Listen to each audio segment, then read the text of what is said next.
Hey everyone, I know I don't usually show my face on this channel, and today won't be any different. But what I'm about to tell you, it's going to change everything you think you know about corporate America, about loyalty, about what happens when you do the right thing in a world that's forgotten what that even means. My name, well, let's just say I used to be someone important, someone trusted, someone who believed that numbers don't lie, even when the people behind them do. This is the story of how I lost everything by refusing to lose myself. 3 months ago, I was sitting in a corner office on the 47th floor of a glass tower in downtown Chicago. The nameplate on my door read Chief Financial Officer, a title I'd earned through 15 years of blood, sweat, and more late nights than I care to count. Today, I'm recording this from a small apartment above a coffee shop in Portland, Oregon, where nobody knows my name and nobody needs to. But I'm getting ahead of myself. Let me start from the beginning. Picture this. It's 2009, and the world is falling apart. The financial crisis has everybody running scared. Companies are folding left and right, and most CFOs are updating their resumes. That's when I got the call that would define the next decade and a half of my life. We need someone who can sleep at night when the books balance, the voice on the other end said. It was Marcus Chen, founder and CEO of Pinnacle Technologies, a mid-sized software company based in Chicago. Everyone else we've interviewed talks about growth strategies and market disruption. I just need someone who can make sure we don't go bankrupt. I liked Marcus immediately. He was the kind of CEO who still remembered what it felt like to miss payroll, who knew every employee's name and their kids' birthdays. When I walked into Pinnacle's offices for the first time, a modest space in an older building, nothing fancy, I felt something I hadn't experienced in my previous corporate positions. Authenticity. The coffee's terrible, Marcus warned me, as he poured 2 cups from a machine that looked older than some of our employees. But the work is honest. Honest work. In the financial world, that's rarer than you might think. For the first 5 years, Pinnacle was everything I'd hoped for in a company. We weren't glamorous. We built inventory management software for small manufacturers, the kind of unglamorous back-end systems that keep the American economy running but never make headlines. Our biggest client was a furniture maker in North Carolina. Our smallest was a boutique soap company run by 2 sisters in Vermont. But we were profitable.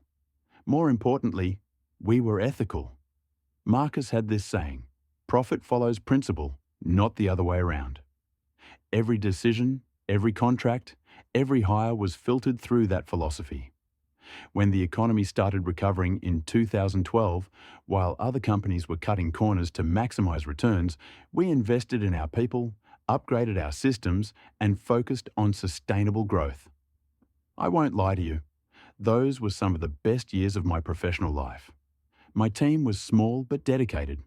Sarah, my senior analyst, had been with the company since college and could spot a discrepancy in a 1,000-line spreadsheet like a hawk spotting prey. Mike handled our compliance and audit functions with an attention to detail that bordered on obsessive. And Janet, our accounts payable manager, knew every vendor personally and could tell you stories about their families. We weren't just colleagues, we were a family. When Sarah's daughter was born prematurely and spent 2 months in the NICU, the whole company rallied around her. When Mike's father was diagnosed with Alzheimer's, Marcus personally arranged for flexible scheduling so Mike could be a caregiver. When Janet's husband lost his job during a factory closure, we created a part-time position for him in our IT department. That's the Pinnacle I knew. That's the Pinnacle I loved. By 2015, we'd grown from 47 employees to over 200. Our revenue had tripled, and we'd expanded into 3 adjacent markets. The industry started taking notice.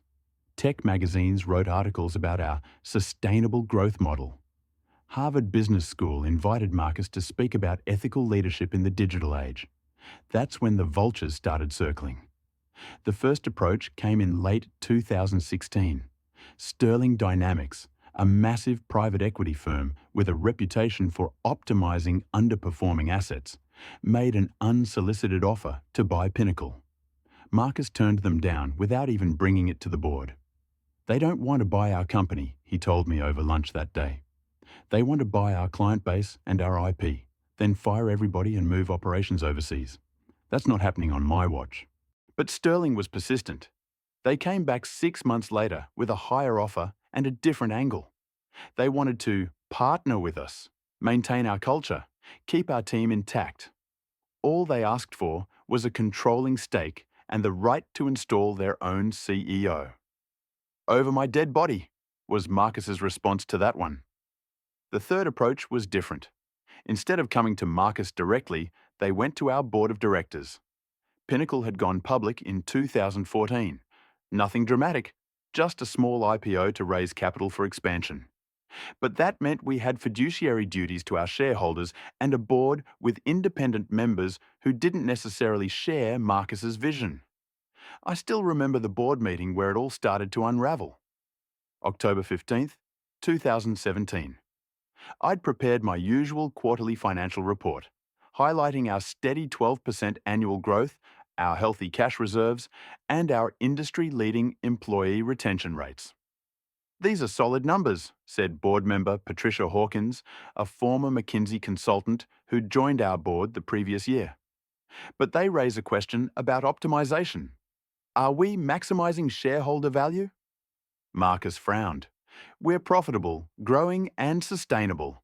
Our employees are happy, our clients are loyal, and our reputation is sterling. What more could shareholders want? Exponential growth, Patricia replied smoothly. Companies like ours in similar markets are seeing 40%, 50% annual increases. We're leaving money on the table. I felt my stomach tighten. I'd been hearing similar language from other board members over the past few months, new faces who'd somehow acquired seats through various stock purchases and proxy arrangements. The old board, the one that had supported Marcus's vision, was slowly being replaced. Those companies are also burning through cash, laying off employees, and cutting corners on quality, I interjected. Short-term gains at the expense of long-term stability. Patricia smiled. That's a very conservative perspective. Perhaps it's time we considered bringing in some fresh leadership to explore new possibilities. The room went silent. Marcus's face had gone pale. After the meeting, he pulled me aside. They're going to try to push me out, he said quietly. I can feel it, and if they succeed... He didn't need to finish the sentence. We both knew what would happen to Pinnacle under new leadership. The caring, ethical company culture we'd built would be dismantled in favor of quarterly profit maximization. Our employees would become line items on a spreadsheet. Our clients would become revenue streams to be optimized. What do we do? I asked. Marcus was quiet for a long moment, staring out the window at the Chicago skyline. We document everything. Every decision, every conversation, every financial transaction. If they want to destroy what we've built, at least we'll have a record of what it used to be. That conversation haunts me now, because it was the beginning of the end. Not just for Marcus, but for everything Pinnacle represented. The new CEO arrived 6 months later. His name was Brandon Cross, and at 34 years old, he was everything the board thought they wanted in a leader. MBA from Wharton, 5 years at Goldman Sachs, 2 successful turnarounds at mid-sized tech companies. He had the kind of polished confidence that impresses investors and intimidates employees. Marcus had fought the board's decision to bring in a co-CEO arrangement, but he'd lost the vote 6-3. The official story was that Brandon would handle strategic growth initiatives while Marcus focused on operational excellence. In reality, everyone knew it was a transition plan. Marcus would be phased out within a year. I'll never forget Brandon's first all-hands meeting. He wore a $3,000 suit and designer sneakers that probably cost more than most of our employees made in a week. His presentation was slick, full of buzzwords about disruption and scalability and unlocking hidden value. The market is evolving rapidly, he told our assembled staff, clicking through slides filled with growth projections and competitive analysis. Companies that don't adapt get left behind. We're not just going to adapt, we're going to lead. The employees were polite but skeptical. These were people who'd been with Pinnacle for years, who'd built something they were proud of. They could sense that change was coming, and instinctively, they knew it wasn't going to be change they'd like. After the presentation, Brandon made the rounds, introducing himself to department heads and key personnel. When he reached me, his handshake was firm and his smile was perfect. "I've heard great things about your work here," he said. "Looking forward to collaborating on some exciting new initiatives." "What kind of initiatives?" I asked. His smile widened, but something cold flickered behind his eyes. "Let's schedule some time to discuss that privately. I have some ideas about modernizing our financial operations." That private meeting happened the following week.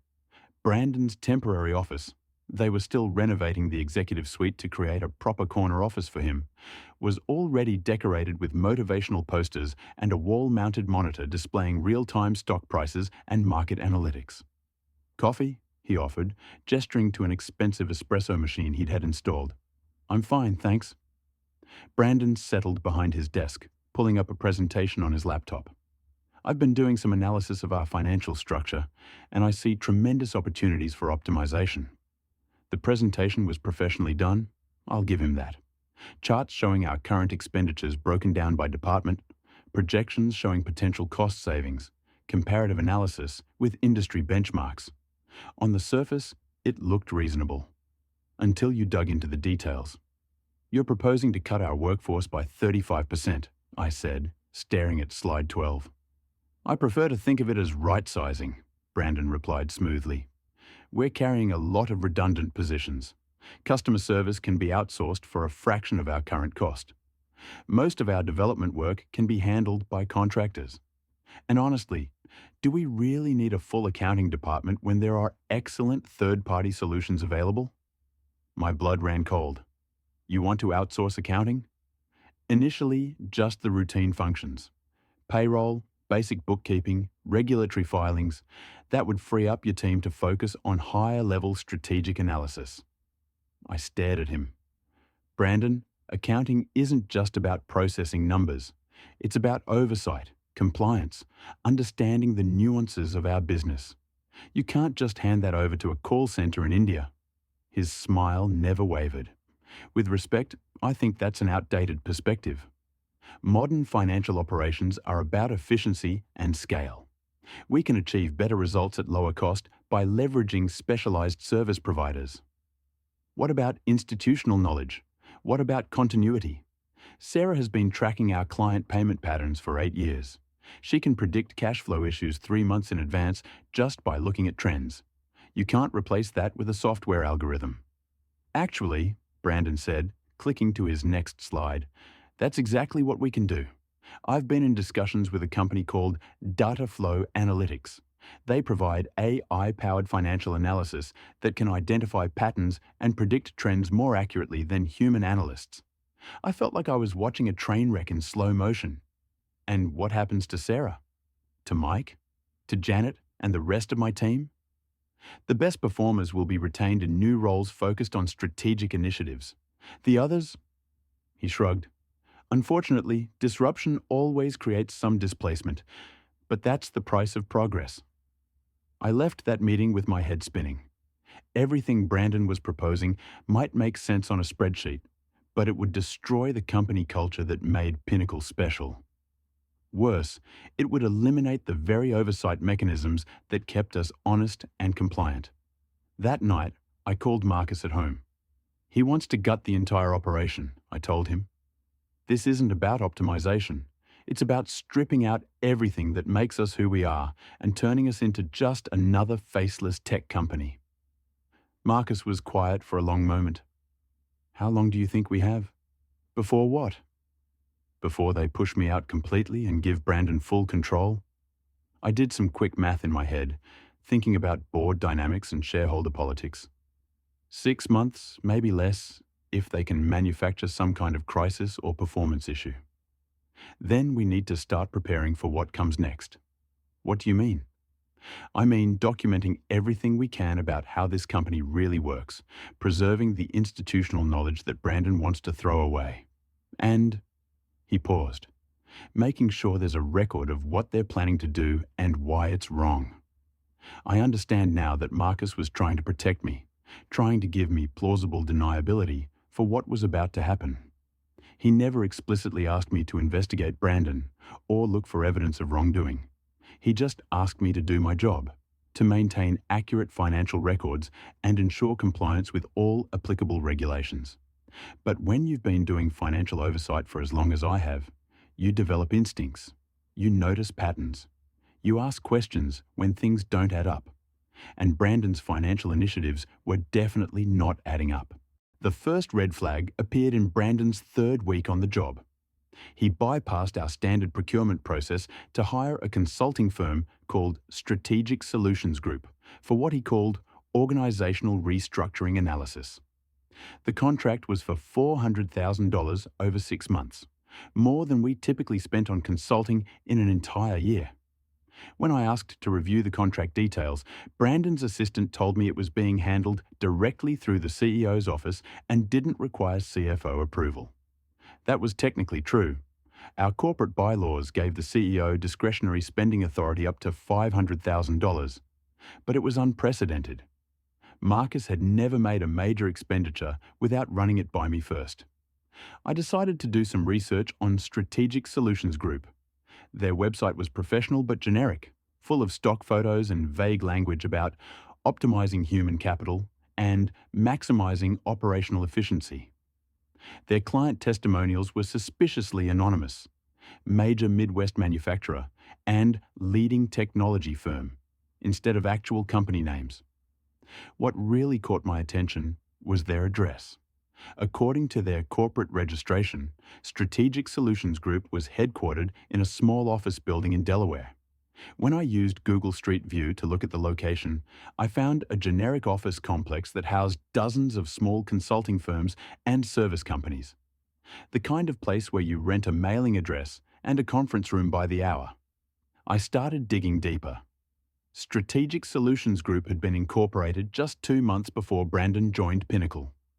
Their founding partners were listed as Jennifer Walsh and David Chen, names that meant nothing to me, but names I filed away for future reference. The second red flag came when Brandon announced his plans to modernize our IT infrastructure. This was something that should have involved our existing IT department, but instead he brought in an outside firm called Next Gen Systems Integration. Their proposal was comprehensive and expensive: $1.2 million to completely overhaul our servers, software, and security systems. This seems excessive, I told Brandon during our weekly finance meeting. Our current systems are only 3 years old, and our IT director says they're meeting all our needs. Our IT director is thinking small, Brandon replied dismissively. We need systems that can scale with our growth projections. NextGen specializes in enterprise-level solutions for companies our size. I pulled up NextGen's proposal on my laptop. They're recommending we replace software we just spent $200,000 upgrading last year. And their timeline has us running parallel systems for 6 months, which means we'll be paying for both old and new infrastructure simultaneously. Short-term costs for long-term gains, Brandon said, using one of his favorite phrases. Besides, NextGen has agreed to a performance guarantee. If their systems don't meet specified benchmarks, they'll refund a portion of the implementation cost. That sounded reasonable on the surface, but when I read the fine print of the guarantee, it was full of loopholes and exceptions. The benchmarks were vaguely defined, and the refund conditions were so restrictive they'd be almost impossible to trigger. I started keeping a private file of these questionable expenditures. Over the next 2 months, Brandon approved contracts with 7 different consulting firms, none of which I'd heard of before, all of which seemed to specialize in the exact services Brandon claimed we needed: management consulting, process optimization, digital transformation, cultural restructuring, market analysis, competitive intelligence, strategic planning. The total cost was approaching $3 million, more than our entire annual profit margin.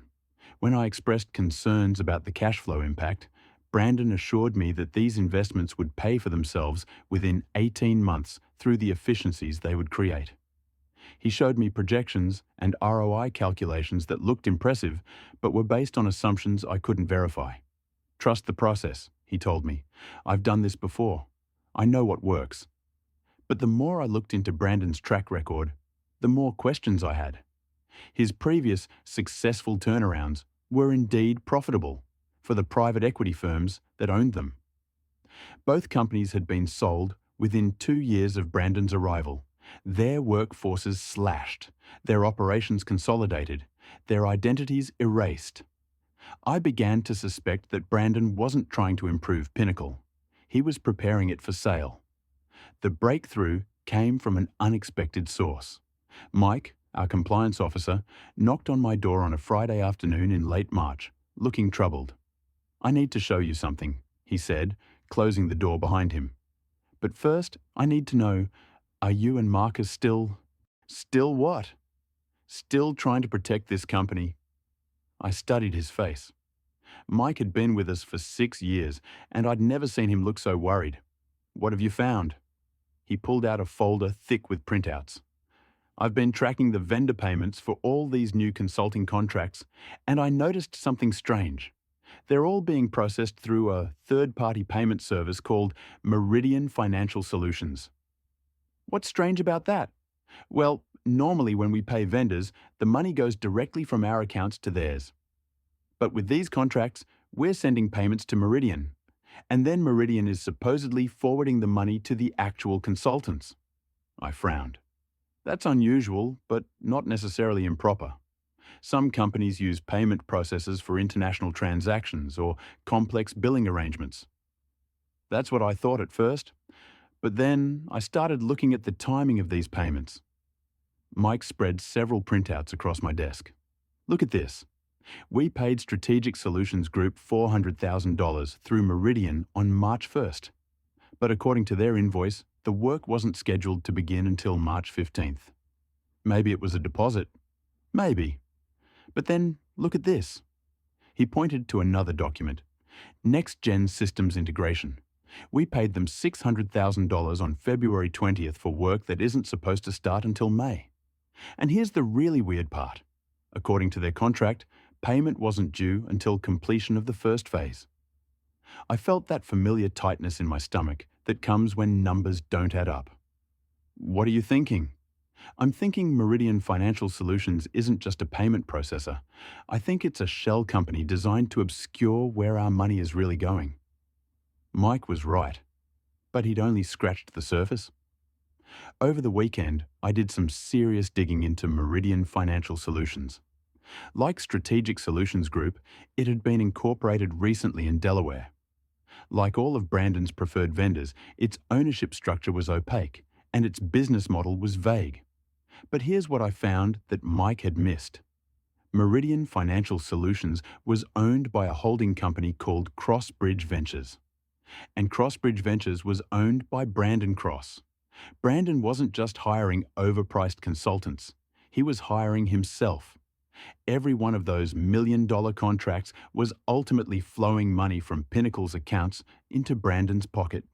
Strategic Solutions Group, Next-Gen Systems Integration, Data Flow Analytics. They were all elaborate fronts for a single massive embezzlement scheme. I spent Sunday night going through every financial transaction since Brandon's arrival, cross-referencing vendor information, tracing payment flows, and mapping corporate ownership structures. By Monday morning, I had documented nearly $4 million in fraudulent expenditures, all disguised as legitimate business expenses. The sophistication of the scheme was breathtaking. Brandon hadn't just created fake companies. He'd created an entire ecosystem of fake companies, each with professional websites, credible-sounding executives, and carefully crafted business relationships. If you looked at any individual transaction, it would seem legitimate. It was only when you stepped back and looked at the whole picture that the fraud became obvious. I called Marcus first thing Monday morning. "We need to meet," I said, "privately, and we need to involve legal counsel." "How bad is it?" I looked at the stack of evidence on my desk. Bank records, corporate filings, payment authorizations, contract documents. "Bad enough to put him in federal prison?" "Jesus, okay. Can you come to my house tonight and bring everything?" That evening, I sat in Marcus's living room with our corporate attorney, Jennifer Walsh. Ironically, the same name as one of the fake executives at Strategic Solutions Group, and laid out the entire scheme. Jennifer took notes furiously as I walked through the evidence, occasionally asking clarifying questions or requesting specific documents. "This is systematic fraud," she said finally. "Securities fraud, wire fraud, probably money laundering. We're talking about serious federal crimes." "What do we do?" Marcus asked. Jennifer was quiet for a moment, considering options. "Normally, I'd recommend taking this to the board immediately and demanding Brandon's termination. But given the board dynamics you've described, I'm not sure that's the safest approach." "What do you mean?" I asked. "I mean, some of those board members might be complicit. This kind of elaborate scheme usually requires inside knowledge and cooperation. Brandon couldn't have pulled this off alone." The room went silent as the implications sank in. If board members were involved, then going to the board would just give the conspirators a chance to destroy evidence and cover their tracks. "So what do we do?" Marcus repeated. "We go to the FBI," Jennifer said. "But first, we make sure all this evidence is preserved and protected. If they realize we're onto them, they'll try to delete records and alter documentation." I nodded. "I can copy everything to secure off-site storage. And I still have administrative access to our financial systems." "Be careful," Jennifer warned. "If they figure out what you're doing, they could claim you're the one committing fraud. Corporate whistleblowers often get painted as disgruntled employees trying to shift blame for their own crimes." That night, I went back to the office and spent 4 hours copying every relevant document to encrypted drives and secure cloud storage. I set up automated backups and deadman switches. If something happened to me, the evidence would automatically be sent to the FBI, the SEC, and the Chicago Tribune. As I was finishing up, I heard footsteps in the hallway. It was nearly midnight, and the building should have been empty except for security guards. I quickly closed the files I'd been copying and pretended to be working on routine monthly reports. The footsteps stopped outside my office. A moment later, there was a soft knock on my door. "Come in," I called. It was Sarah, my senior analyst. She looked exhausted and worried. "I saw your light on," she said. "Are you okay? You've been working late a lot recently." I forced a smile. "Just trying to stay on top of everything. These new initiatives Brandon's implementing require a lot of additional reporting." Sarah sat down across from my desk. "Can I ask you something? Off the record?" "Of course. Is the company in trouble? I mean, financially.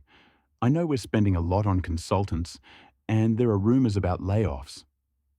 I chose my words carefully. "The company is financially sound. Our core business is profitable, and we have healthy cash reserves." "But?"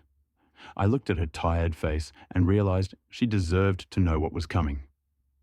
Not the details. I couldn't risk compromising the investigation, but enough to prepare herself. "But I think there are going to be some major changes in the next few months. If I were you, I'd start updating my resume and reaching out to contacts at other companies." Sarah's face fell. "That bad?" "That uncertain," I said. "And uncertainty is always dangerous for employees, even when it's not dangerous for the company itself." She nodded slowly. "What about you? Are you updating your resume too?" I thought about that question for a long moment. "I don't know yet, but I'm preparing for all possibilities." After Sarah left, I finished copying the last of the financial records and locked everything in my safe. Tomorrow, I'd meet with the FBI and turn over everything I'd found. Brandon's scheme would be exposed, the board would be forced to act, and hopefully, Pinnacle could be saved. I had no idea how naive I was. The FBI took my evidence seriously. Special Agent Maria Rodriguez from the Financial Crimes Task Force spent 3 hours going through my documentation, asking detailed questions about Pinnacle's corporate structure, Brandon's hiring process, and the timeline of suspicious transactions. "This is impressive work," she said finally. "Comprehensive, well-documented, and compelling. We'll need to verify everything independently, but based on what you've shown me, there's definitely probable cause for a full investigation." How long will that take? I asked. Hard to say. Financial fraud cases can be complex, especially when they involve multiple shell companies and cross-state transactions. We're talking months, not weeks. What happens in the meantime? Do we arrest Brandon? Freeze the accounts? Agent Rodriguez shook her head. We need to be strategic about this. If we move too quickly, we might spook the conspirators and lose evidence. Our preference is to conduct a covert investigation first, gathering additional evidence and identifying all the players. So Brandon just continues stealing money? We'll be monitoring the accounts and transactions. If he tries to make any large withdrawals or transfers, we'll intervene. But for now, the best thing you can do is act normal and continue documenting everything. I left the FBI field office feeling frustrated and anxious. I understood the need for a thorough investigation. But every day that Brandon remained in power was another day he could destroy evidence, manipulate records, or steal more money. More importantly, every day was another day he could hurt the employees who trusted Pinnacle to take care of them. I tried to follow Agent Rodriguez's advice and act normal, but it was harder than I expected. Brandon seemed to be watching me more closely, asking probing questions about financial reports and cash flow projections. During our weekly meetings, he'd make casual comments about team loyalty and the importance of everyone pulling in the same direction. We're at a critical juncture, he said during one particularly uncomfortable conversation. The next few months will determine whether Pinnacle thrives in the new economy or gets left behind. I need to know I can count on key personnel to support our transformation. Of course, I replied, trying to keep my voice steady. We all want the company to succeed. Good, because I'd hate to think that anyone was working against our common interests. The threat wasn't subtle, but it wasn't explicit enough to report to the FBI. Brandon was too smart to make direct accusations or obvious intimidation attempts. Instead, he was creating an atmosphere of suspicion and paranoia designed to isolate potential whistleblowers. It was working. Other employees started giving me strange looks in the hallway. My assistant mentioned that people were asking why I'd been having so many private meetings with outside attorneys. Mike, who'd originally brought me the evidence about Meridian Financial Solutions, started avoiding eye contact and finding excuses not to attend meetings. 2 weeks after my FBI interview, Brandon called me into his office for what he described as a performance review and strategic planning session. I've been analyzing our financial operations, he said, pulling up a presentation on his laptop, and I've identified some concerning inefficiencies in our current processes. The presentation was a masterpiece of corporate doublespeak. Using carefully selected metrics and misleading comparisons, Brandon had created a narrative that portrayed my department as outdated, overstaffed, and resistant to necessary modernization. These charts show that our financial processing costs are 40% higher than industry benchmarks, he said, clicking through slides filled with graphs and statistics. Our reporting timelines are slower than comparable companies, and our audit processes are unnecessarily complex. I studied the data, looking for flaws in his analysis. There were plenty.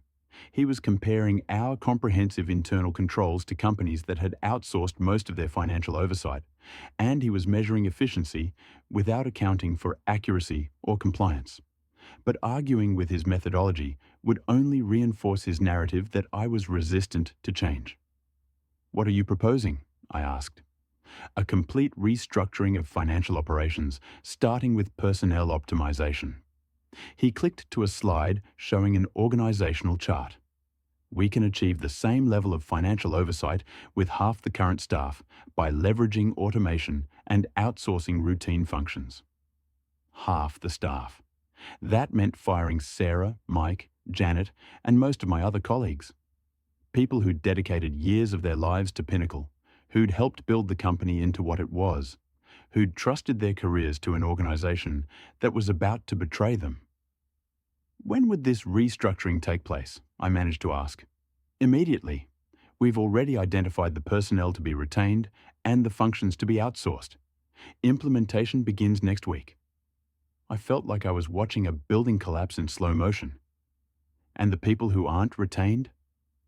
will receive standard severance packages commensurate with their tenure. This is a business decision, not a personal one. Business decision. Corporates speak for, I don't care about the human cost of my actions.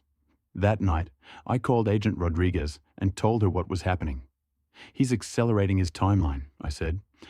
I think he knows we're onto him, and he's trying to eliminate potential witnesses while covering his tracks.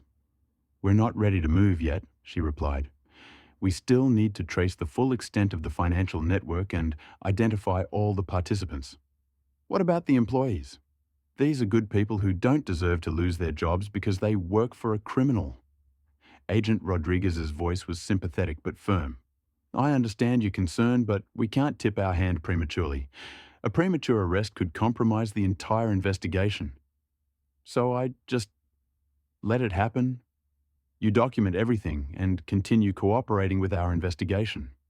I know it's difficult, but it's the only way to ensure justice is ultimately served. Justice. I was beginning to understand why so many corporate crimes go unpunished. The wheels of justice move slowly, but corporate criminals move fast. By the time investigators build their cases, the damage is done and the victims are forgotten. The layoffs began the following Monday. Sarah was called into HR at 9 a.m. and terminated effective immediately. Mike followed at 10 a.m., then Janet at 11 a.m. One by one, the people who'd helped expose Brandon's fraud were eliminated from the company. I watched it happen from my office, feeling helpless and complicit. These were my people, my responsibility, and I was letting them be destroyed to protect an investigation that might not even result in convictions. Sarah stopped by my office after she'd cleaned out her desk. I just wanted to say goodbye, she said, her voice carefully controlled, and to thank you for warning me to update my resume. Sarah, I'm sorry. If there was anything I could do... I know. She forced a smile. Just take care of yourself, okay? I don't think you're safe here either. She was right. That afternoon, Brandon called me into another meeting. The financial restructuring has been more successful than anticipated, he said. We've eliminated redundancies and streamlined operations ahead of schedule, which brings me to the next phase of our transformation. I waited, knowing what was coming. I've been in discussions with the board about bringing in a new CFO with experience in modern financial technologies and scalable operations, someone who can help us transition to the next level of growth. I see. Your institutional knowledge and expertise have been valuable during our transition period, but we need fresh perspective for the challenges ahead. Fresh perspective. Another way of saying we need someone who won't ask inconvenient questions. When would this transition occur? I asked. We're hoping to have a replacement in place within 30 days. Of course, we'd want you to stay on during the transition period to ensure continuity. 30 days. Enough time for Brandon to destroy evidence, alter records, and make sure his replacement would be someone who wouldn't investigate past transactions. And after the transition, Brandon's smile was perfectly practiced. We'd be happy to provide excellent references and a generous severance package. Your contributions to Pinnacle won't be forgotten. Translation. Keep your mouth shut and we'll make sure you land softly. That evening, I sat in my apartment, staring at the city lights and thinking about my options. I could quit immediately and force the FBI to make arrests based on the evidence they already had. I could stay and try to gather more information, risking my career and possibly my safety. Or I could take Brandon's hint, accept the severance package, and walk away from the whole mess. The easy choice was obvious. Take the money, find another job, and let someone else clean up the wreckage. I was 58 years old with enough savings to retire comfortably if necessary. I didn't owe Pinnacle anything, but I kept thinking about Sarah's daughter, who was starting college in the fall, on a scholarship Sarah had been counting on supplementing with her Pinnacle salary. About Mike's father, who needed specialized care that Mike's new unemployment benefits wouldn't cover. About Janet's husband, who'd finally found stable work at Pinnacle after months of unemployment. I thought about Marcus, who'd built something good and honest, and was watching it be destroyed by people who saw it only as a source of profit. about the clients who trusted us with their businesses, not knowing that their software provider was being looted by its